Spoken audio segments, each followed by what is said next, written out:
Hello, everyone. This is Carolyn Dwyer, President of IDCFC, Interior Designers Coalition for Change. We're so grateful you could join us for today's presentation. I would like to start by giving a brief introduction to what the Interior Designers Coalition of Change is and what we do. We were founded in 2009. We're a full 501c3 nonprofit organization, and we have a very simple mission statement, and that is to provide interior design services to communities and individuals where there is a need. But our broader vision incorporates much more than that. We are passionate about giving back to the community by creating spaces that are beautiful, functional, sustainable, and enhance the lives of those who live, work, and play in them. A worldwide network of interior designers that volunteer their design services to communities in need. IDCFC provides interior design services directly to nonprofit organizations to address their specific needs, and additionally, partners with other nonprofits to complete projects within the community they serve. In conjunction with the volunteer projects, IDCFC strives to inspire and inform young people about the possibilities of a career and service in the interior design profession. We also seek whenever possible to provide the interior products needed to complete a space by encouraging manufacturers and vendors to donate materials. The participation of manufacturers results in more projects being completed and having a greater impact in the community. We believe that you can build goodwill through good design, and in the process, change the world by design. So that's a little overview on us. And I'd like to take a moment to just thank all of our sponsors for this event. These sponsors that you're about to see here are the ones that actually helped sponsor the event so that we could bring it to you today. I'd like to thank Michigan Design Center, our premier sponsor, Mohawk Group, our gold sponsor, and Knoll and American Interiors, our silver sponsor, and LightArt and Flum Architects as friends of IDCFC. Thank you for supporting this event. In addition, we had numerous other project partners that donated material or negotiated special pricing. PrimeStar did all the painting and wall covering. A huge shout out to Loves for working with us with all the furniture when 12 other stores we went to did not have stock, and for a white glove delivery at no charge. The Malouf Foundation donated all of the mattresses and all 3 units. Mohawk Group did the carpeting in the children's rooms. Ideation Orange stored all the product for us in their warehouse, which was critical. James Synnestvedt actually donated some bedroom furniture, which you'll see in one of the units. Sherwin-Williams for all the paint. LightArt for the beautiful light fixtures that the Lawrence Tech students made for the homes. Momentum Textiles for the wall covering. American Interiors for desks in 2 of the children's room. Samaritas, we want to thank them. The 360 video you'll see during this presentation was actually performed by them, and it was a huge service. Lawrence Tech, the students for making the lamps, and AIA Detroit, a big, huge shout out for doing all the photography for us and also helping to set up this event. And to our numerous volunteers, it takes a village. We had people come and install Ikea closets and furniture, paint, wall covering. A special thank you very much to everyone who gave of their time and service and resources. Thank you. And I'd like to talk about the 3 organizations behind this project. Wayne Metropolitan and Samaritas were the 2 major partners, and we came in as a 3rd partner to complete the interiors. We'll talk a little bit more about that when DeeDee McVety from Samaritas comes on. Course outline is very basic, an overview and a scope of the project, issues with non-profit projects, how we overcame some challenges with COVID.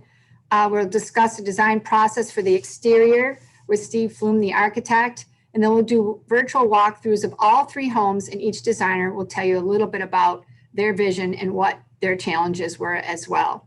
And we'll also have the contractor come on and give some of his overview and perspective. And again, course objectives is to really see how projects are being impacted by these challenges with COVID, to understand the importance of participating in community projects and their impact on the community. On that note, I'd like to introduce DeeDee McVety of Samaritas, who's going to give an overview of the project. Thank you, Carolyn. Really pleased to be with you. I can tell you that Samaritas is the newest member of the IDCFC fan club. So Samaritas is one of the largest organizations, nonprofit organizations in the state of Michigan. I think we're number 3 at the moment.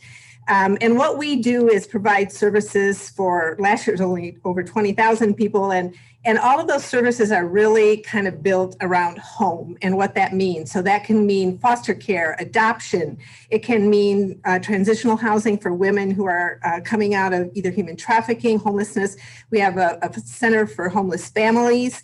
And one of the many services that we provide are for refugees, which at Samaritas we call New Americans, because we think it's all about not why they had to be here, but who they are. And they have been forced to flee their country due to war, persecution. The stories will melt the hardest hearts, but this program was really birthed, Freedom Village, out of a partnership with Wayne County that started about 5 years ago because of the lack of low income, affordable housing for everybody virtually, but also this was focused on refugees. Wayne Metropolitan came into this partnership about 2 years ago, and they were the ones who came on to build the units, and they will be the ongoing operator of the units. So Samaritas's role has always been to identify our new American families and then provide services for them. The focus is really on new Americans and moving them from kind of survival to thriving and full integration. And so all of our families are working. They have income, but it's low at this point. And so we'll be working with them to continue to enhance their employment skills and be able to hopefully buy a new home of their own. So the way this project came about, and we were grateful, we had donors that raised $60,000 to help furnish a total of 6 units. We decided we needed 3 fully furnished units and then 3 partially furnished, and that's just based on what our new American families have or don't have. And so I think it was June or July, one of our donors reached out to the Michigan Design Center. She was a client. And then Michigan Design Center connected us with Carolyn and IDCFC. And I swear it was within 2 days, IDCFC agreed to take on this project and really leverage and enhance the donor dollars 17 ways to Sunday. Nobody knew what they were getting into with COVID, which you'll hear more about. But they have really made a home for 3 of our families, and they're going to work with the other 3 families to really augment what they have. When you see what they have done, it is amazing. I don't know if you're going to hear it later when you hear from Eva, but the thing that she said, it still makes me cry today, is that she now belongs. She had to flee for her life from another country. And so she's one of the first residents of to call Freedom Village home. And so I want you to hear her story in a little bit later. But IDCFC, the design team, has been amazing. I don't even know how many hours they put into this. And when people walk into the unit, they can just feel the welcome and the warmth. And I think one of the things that we've heard from the beginning is that environments can be healing, and that's what we want for our families, and that's what IDCFC delivered for our families. So can't say thank you enough. They have leveraged donors' dollars. Donors are pleased, our partners are pleased, and basically our families are moving in home better than they ever thought that they would have. So we're so excited. Thank you. Right now I'm going to turn it over to Steve Flum, who was the architect for this project, has lots of experience in Hamtramck. Steve, take it away. Thanks, DeeDee. My name is Steve Flum. I'm a project architect. Our office has been in the city of Hamtramck for the past 8 years. We have had the pleasure of doing many developments in the city, both commercial and residential, both new construction and infill housing. In fact, we've done over 100 residential units working with the city of Hamtramck. The city of Hamtramck is a wonderful environment with rich cultural history and has a large ethnic mix of residents and business owners. Hamtramck's urban setting is the highest density in the state of Michigan. The Freedom Village development is located on Favor Street, which is a typical dense residential street made up of 2-story single-family homes and duplex homes, identical to most of the streets in the city of Hamtramck. There are 3 duplexes consisting of a total of 6 units.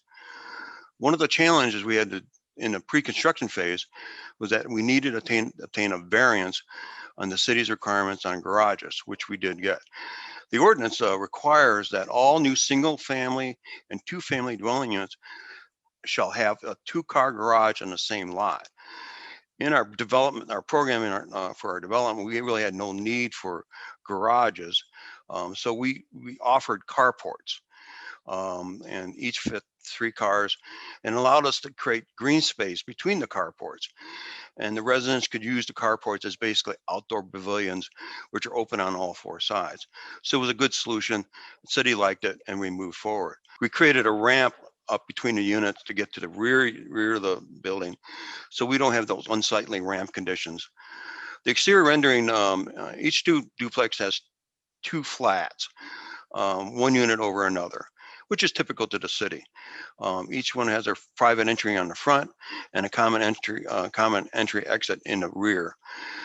Each unit has their own private little porch on the front that looks out into the neighborhood, and also the rear access to the green space, the play area, and the pavilions makes a nice space environment for all the residents and all the families of this development. A basic floor plan, the space programming was basically 3 bedrooms, 2 baths, and a large open space, a great room that consisted of the kitchen, dining room, and living room. We felt that it was a great need to create a large space like that for the family to get together and gather and enjoy this housing unit. The rear stairway goes to the basement, which has 2 separate storage areas that also included washer and dryer space. The project had to meet Energy Star and Green Community standards. And I think the execution of the construction and how it addresses the street frontage has been achieved. And I think everybody has great accolades. And it was a great opportunity to work with a great project and a great team to see this successful conclusion. Thank you. Hi, my name is Cameron Elder, and I'm the project manager for IDFC on this project. First, I just want to thank DeeDee and the group at Samaritas for the incredible opportunity to be a part of this project. It's been a great experience for myself and for everyone involved just to see the final result, and just a huge thank you to everyone who made this project happen. So our scope at IDFC was to select furnishing and accessories for these units that would become homes to these families. And you'll see in the coming slides the outstanding effort that everyone made who was involved in this project. So designing during this ongoing health crisis, as I'm sure everyone on the call is aware, has its fair share of challenges.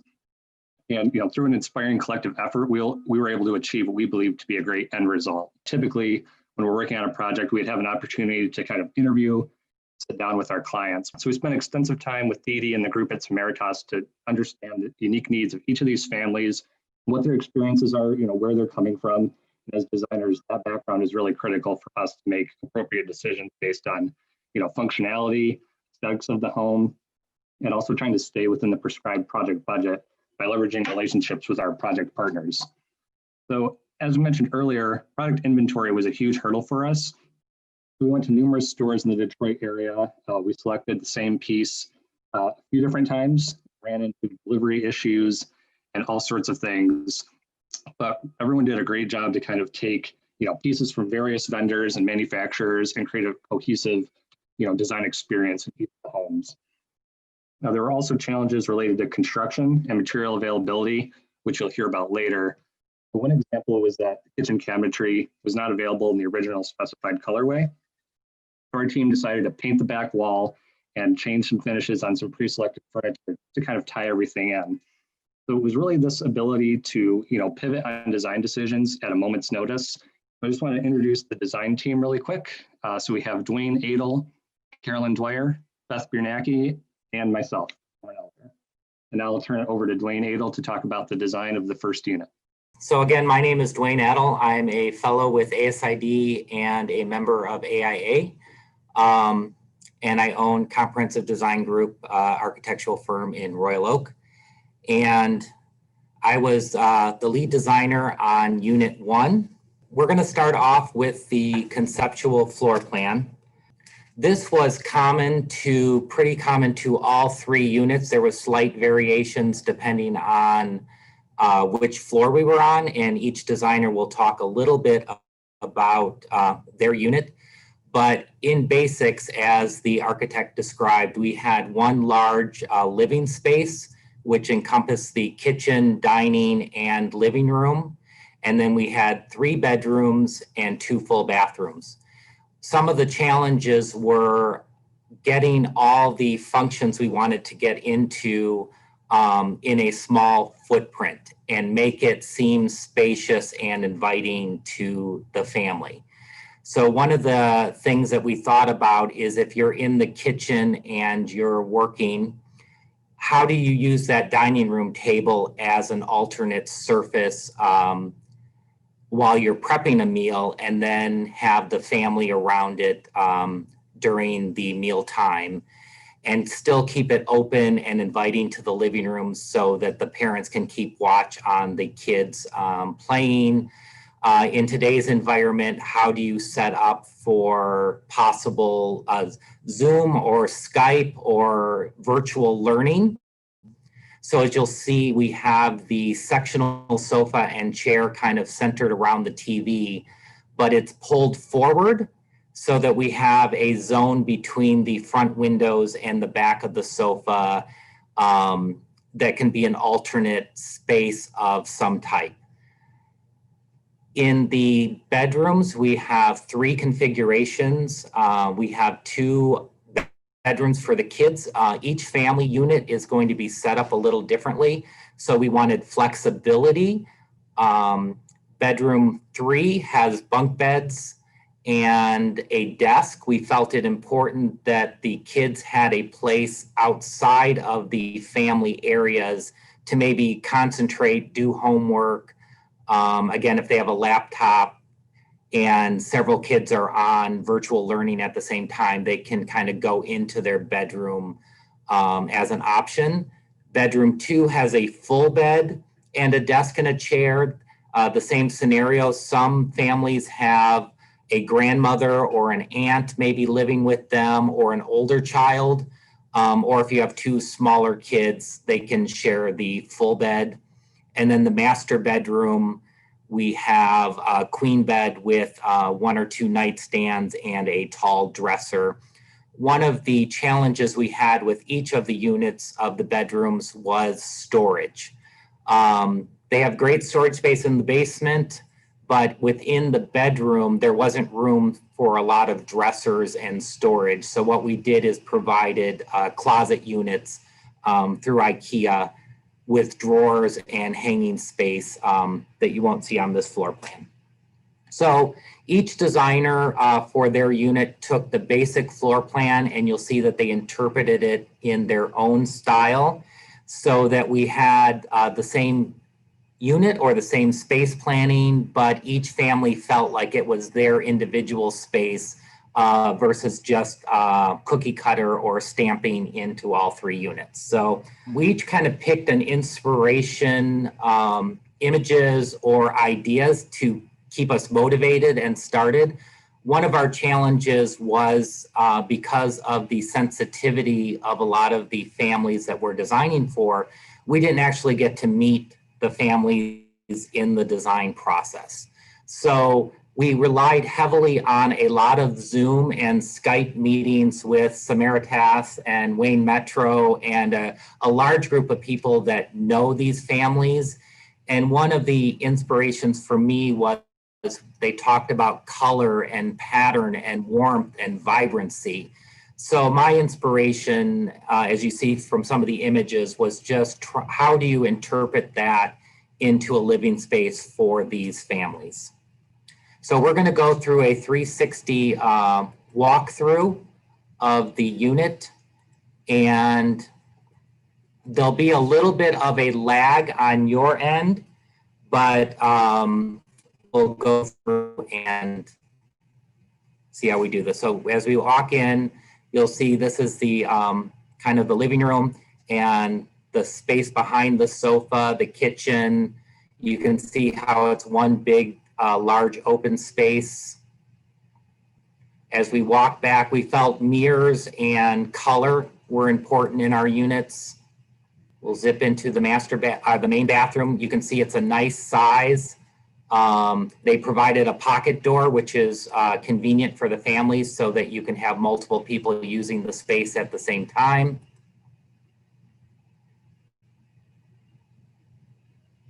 We felt carpeting and rugs were important. Again, just not only from where the families come from, but it also softens the space and makes it feel like a warm environment. We felt artwork was important, accessories. This is the bedroom with the full bed.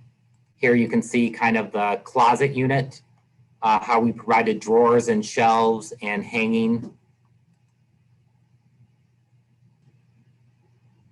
We'll go into the master bedroom. This was the generous donation of some beautiful Chippendale bedroom set for one of our units. You can see here we provided a mirror. The master bath has a small shower. It has some storage. And we provided a vanity, kind of an extra area for in the master bath area. And again, just providing warmth and options for these families to make it look important. And then this is the third bedroom with the bunk bed, providing a little bit of fun and energy for the kids. And we have still shots after this, so I'm just kind of going quickly, but we want to pop outside because this is important. So each unit has this back stairwell, and it becomes important in some of the other units. But as you go outside, as the architect mentioned, they have this wonderful community space. They provided a carport for each unit, a playground area, it's fenced in for security. It's warm, it's inviting, and then the carports can be used for alternate activities. They want to make this a community for the families where they're helping each other. They're helping each other with babysitting and resources. And it's really important. It's not just that you're in your flat and you're isolated. It's really meant to be part of the Hamtramck community as a whole and part of the inner community. So again, my inspiration was kind of that pops of color. I have mango. One of my big inspirations was the ottoman that you see here in the picture. Again, just providing a wonderful airy space. We didn't want things to be too dark or heavy. These are families that, you know, you can see there's lots of windows in the space. The area I provided behind my sofa has extra storage, but you have ottomans that you can pull up and the kids could work on their laptop or coloring, or you kind of watch TV or virtual learning. Again, the kitchen area, the dining room table acts as that alternate surface for prep. The master bedroom, we wanted it spa-like, warm and inviting. The full bed, we had a wonderful donation by Knoll that provided the desk. And then the kids' room, again, the desk and chair were donated by Knoll, perfect in the color scheme. A low-scale, light, airy bunk bed set. And bathroom. Hello, everyone. I was the lead designer on Unit 2, although I have to admit it was a group collaboration effort. We were swapping out accessories and so forth towards the end. Probably one of the greatest challenges I felt we faced was the fact that multiple families will be living there. So even though we didn't actually get to, I mean, imagine yourself designing a home and you really can't talk to that client. So you're going off information from Samaritas and others, but you don't really know how they're going to use the home. But on top of that, you have another family that rotates in probably every 1 to 2 years or every 18 months. So those are some of the big challenges we faced. And so you wanted soft goods, upholstered goods to be a little bit darker to hide soiling, but then you wanted to try to keep that light airiness that Dwayne had just mentioned earlier. My inspiration was blue tones. Blue is calming. It represents trust, protection. And these families have come from very horrifying, terrific experiences, we understand. And so something that would bring them a little bit of peace was important. I also wanted to emphasize they're coming to Michigan and we wanted to welcome them. In Michigan, one of the most important characteristics is we have 20% of the world's fresh water. So I wanted to incorporate some of those elements in my space. And actually this painting actually ended up getting purchased, which was very similar to some of the inspiration images early on.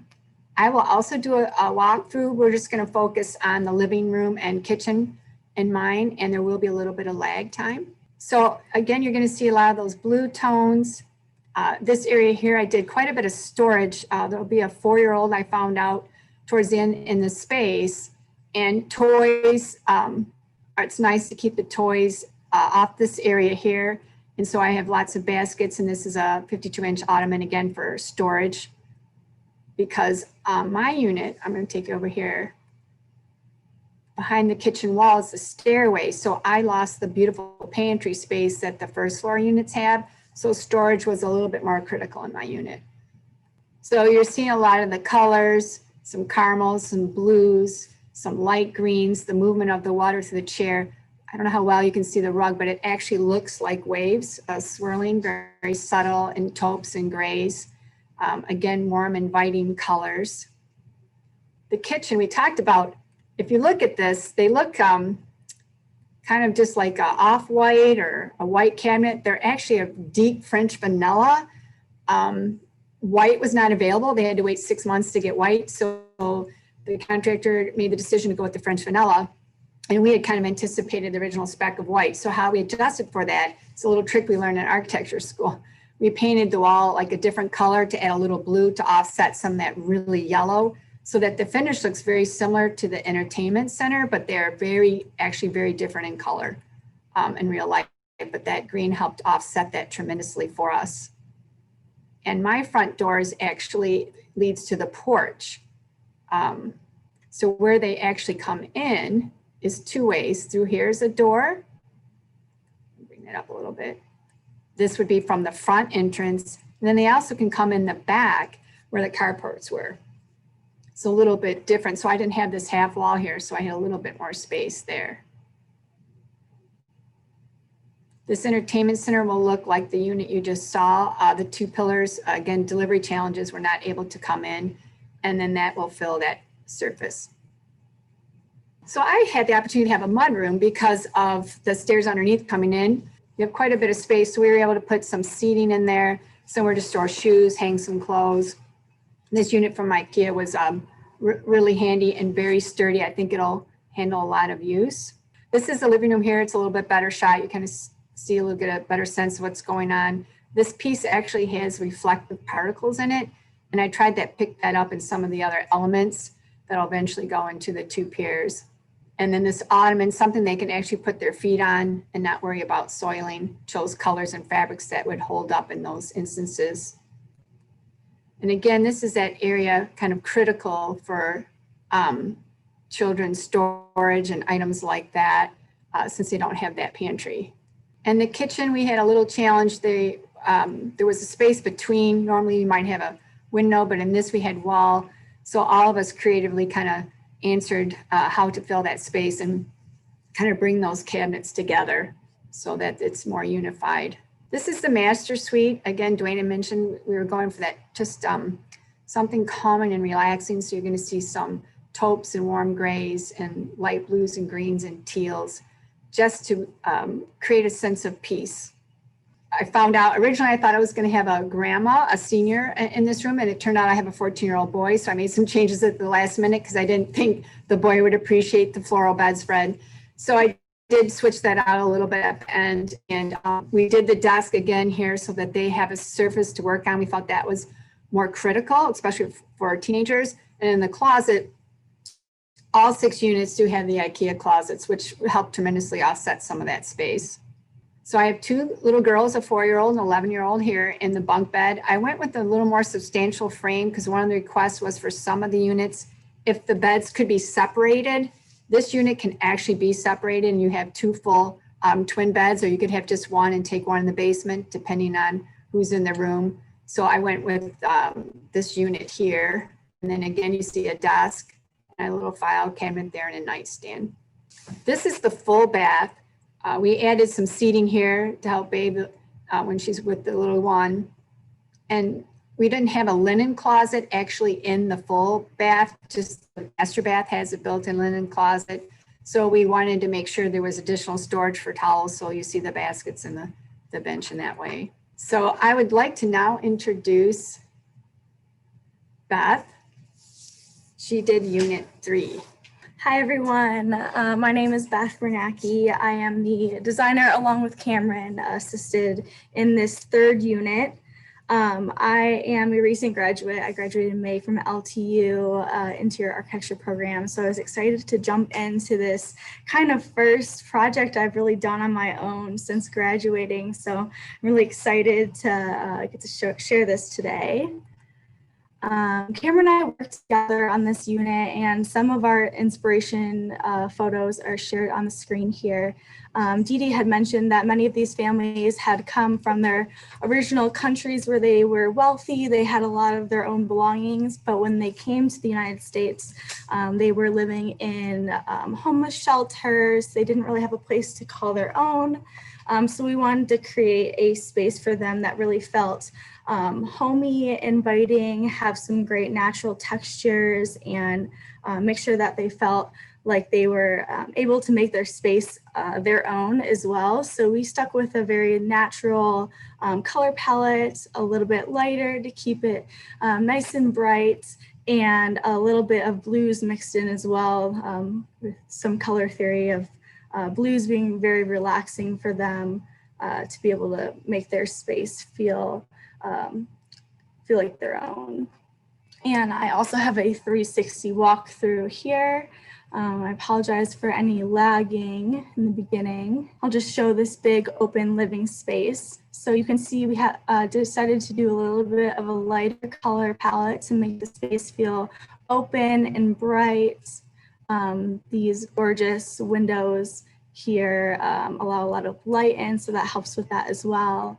We have the front door here, so right when you walk in, there's a small ottoman to kind of put your shoes in, keep the clutter out of the way.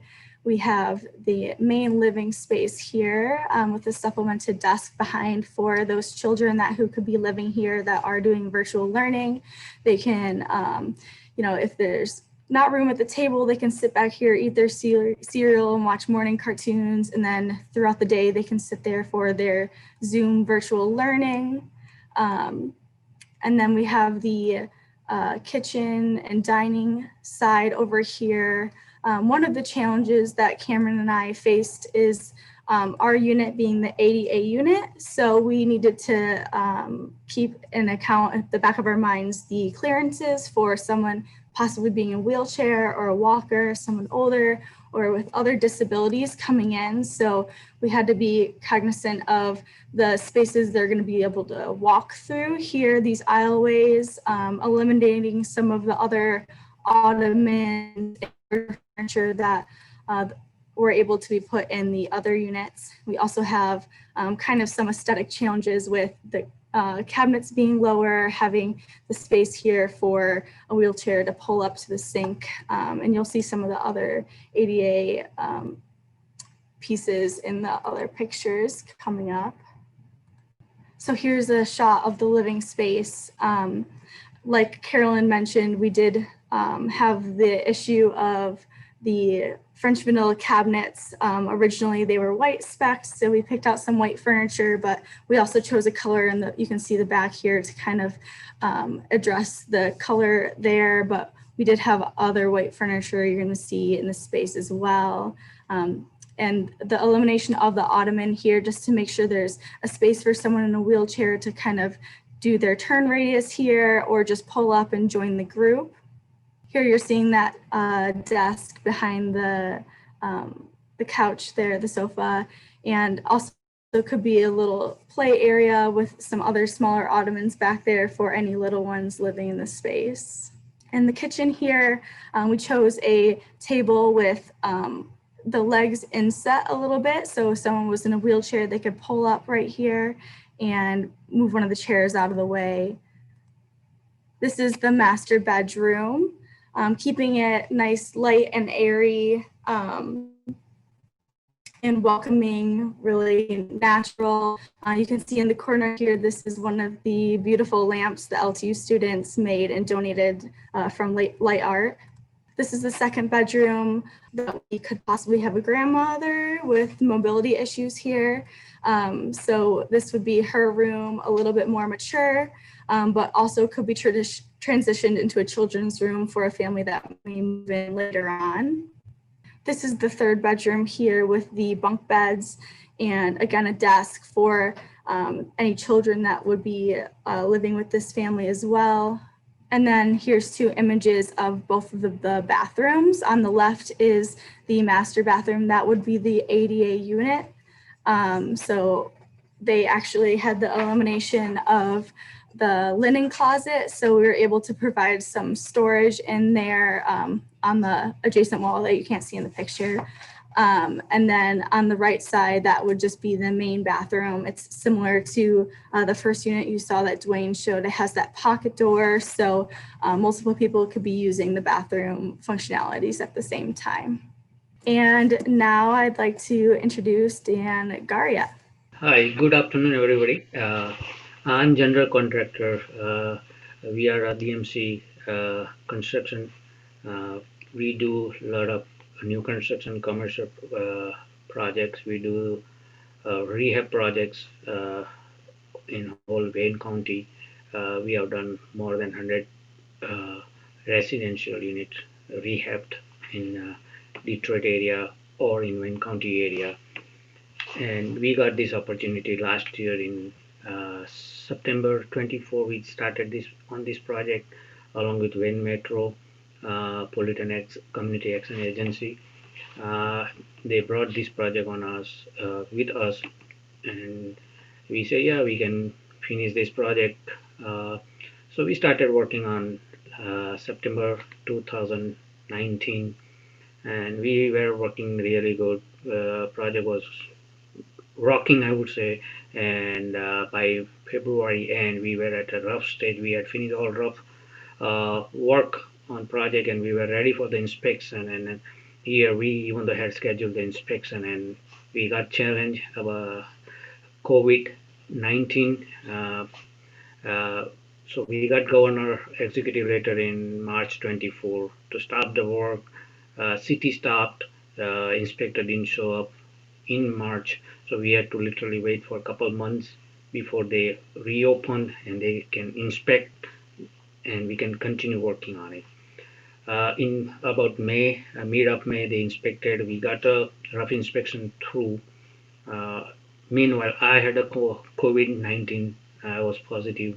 I had my personal challenge. I had to go to an hospital, and I lost almost 50-pound weight as well because of COVID. But thanks God, I survived, and I came back to work in mid of May. Along with these challenges, after mid of May or after May, we started another challenge where material was not available. If material was available, the color what architect or Wayne County has chose, that color was not available. So there was challenge for us to get material on time, along with crew. Labor was not available. Whole 100% crew was not available to work on this project. It was challenge for us to finish on time, but however, we could make it happen along with architect Steve's help or John Carmody from Wayne Metro. They helped us by selecting different material or selecting different color, and they did such a great job as well to finish this project, and we could finish this project on time. And I'm proud of to be a part of this team, and we have finished this project on time. Thank you. So what I want to spend a second on now, because we can tell you about the impact of this project, all of us, but to hear it from a future resident in one of the units is way more powerful. And so we're going to show two video clips, one from the president of Wayne Metropolitan, Louis Pisker, and then we have a Facebook one. And just a little warning, the Facebook quality is not the best, but you will get the general idea. Freedom Village, you know, it's about the American dream. We're a nation of immigrants, and so to be able to deliver safe and affordable housing designed for new American families, we're just really proud of it. For Eva, and you know, when you take over this house, please understand that we didn't give you anything. We invested in you.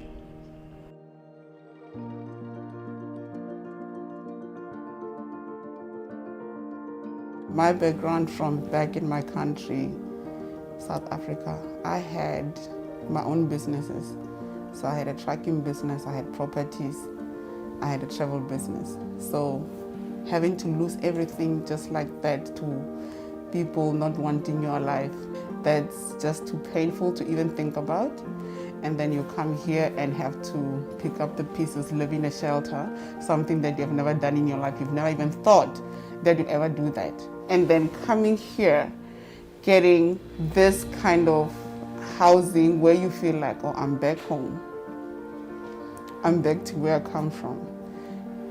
This kind of opportunity, they don't discriminate against who you are. They help you irrespective of your background.